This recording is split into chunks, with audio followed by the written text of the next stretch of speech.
Praise the Lord. सबको जय मसीह की। எல்லாரும் நல்லா இருக்கிறீங்க நம்புறேன், நான் விசுவாசிக்கிறேன். और मैं विश्वास करता हूँ कि आप सब ठीक होंगे। இன்னைக்கு இந்த வீடியோ மூலமா உங்களை பார்ப்பதிலே சந்தோஷம். और आज इस वीडियो के द्वारा मैं आपसे बात करने में आनंदित हूँ। ரொம்ப நாள் கழிச்சு பார்க்கிறதுலயும் சந்தோஷம். बहुत दिनों के बाद मैं देख रहा हूँ, इसलिए मैं धन्यवाद करता हूँ। இன்னைக்கு ஆண்டவர் உங்க இடத்துல ஒரு சின்ன காரியத்தை பகிர்ந்து கொள்ள ஆசைப்பட்டிருக்கிறார். और आज परमेश्वर ने कुछ बातों को आप लोगों से कहने के लिए कहा है।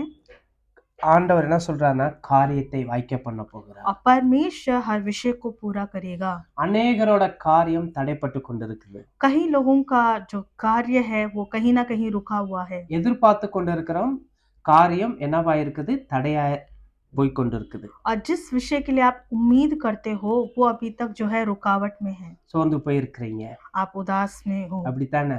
ऐसे ही हो ना। இன்னைக்கு ஆண்டவர் உங்கள்ட்ட ஒரு வசனத்தோட பேச விரும்புகிறார். और परमेश्वर आज आपसे एक वचन के द्वारा बात करना चाहता है। நம்ம வாசிக்கலாம். हम पढ़ेंगे சங்கீதம் वचन संहिता 37 அதிகாரம் 37 अध्याय 5வது வசனத்துல சொல்லப்பட்டிருக்கிறது. और उसका 5 वचन इस प्रकार कहता உன் है। வழியை கர்த்தருக்கு ஒப்புவித்து அவர் மேல் நம்பிக்கையாய் இரு, அவரே காரியத்தை வாய்க்க பண்ணுவார். अपने मार्ग की चिंता यहोवा पर छोड़ और उस पर भरोसा रख, वही पूरा करेगा। அநேக பேர் இனி ஆண்டவர்கிட்ட ஒப்பு கொடுக்காம இருக்கிறீங்க. और आप में से कई लोग आपने परमेश्वर को अपने आप को अपने समर्पित नहीं किया है எல்லாரும் உங்க இஷ்டப்படி ஓடிக்கொண்டு இருக்கிறீங்க. और अपने मार्ग पर जो है हम भाग रहे हैं। ஒரே ஒரு தடவை உங்க வழி ஆண்டவருக்கு ஒப்பு கொடுத்து பாருங்களேன். सिर्फ एक बार अपने मार्ग जो है परमेश्वर की ओर समर्पित करो, ஆண்டவர் காரியத்தை வாய்க்க பண்ணுவார். परमेश्वर आपके लिए कार्य को पूरा करेगा। நம்ம சுயத்தினால ஓடி தோல்வி அடைஞ்சிட்டோம் போதும்.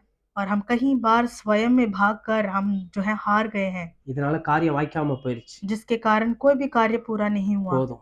अब बहुत हुआ। இன்னைக்கு और आज உங்க வழி ஆண்டவருக்கு ஒப்பு கொடுத்து மட்டும் பாருங்க. अपने मार्ग को परमेश्वर की ओर समर्पित कर देखो, ஆண்டவர் காரியத்தை வாய்க்க பண்ணுவார். परमेश्वर आपके लिए कार्य को पूरा करेगा। நீங்க அவர் மேல நம்பிக்கையா இருங்க. और आप परमेश्वर के ऊपर भरोसा रखें ஒப்பு கொடுத்துட்டு और अपने आप को समर्पित कर அவர் மேல நம்பிக்கையா இருந்து परमेश्वर के ऊपर भरोसा रखकर இருந்து மட்டும் பாருங்க. अब भरोसा रखकर देखें, ஆண்டவர் परमेश्वर அவர் காரியத்தை அதன் காலத்தில் நேர்த்தியா அழகாய் செய்து முடிப்பார். और सही समय में परमेश्वर उस कार्य को पूरा करेगा। கவலைப்படாதீங்க, चिंता ना करें। தடையா இருக்குதேன்னு சொல்லிட்டு और ये एक रुकावट बन गया करके आप चिंता ना करें। ஒரே முறை ஆண்டவருக்கு ஒப்பு கொடுத்து பாருங்க. सिर्फ एक बार अपने आप को आप समर्पित कर ஆண்டவர் देखें, கண்டிப்பா காரியத்தை வாய்க்க பண்ணுவார். परमेश्वर जरूर पूरा करेगा। கவலைப்படாதீங்க.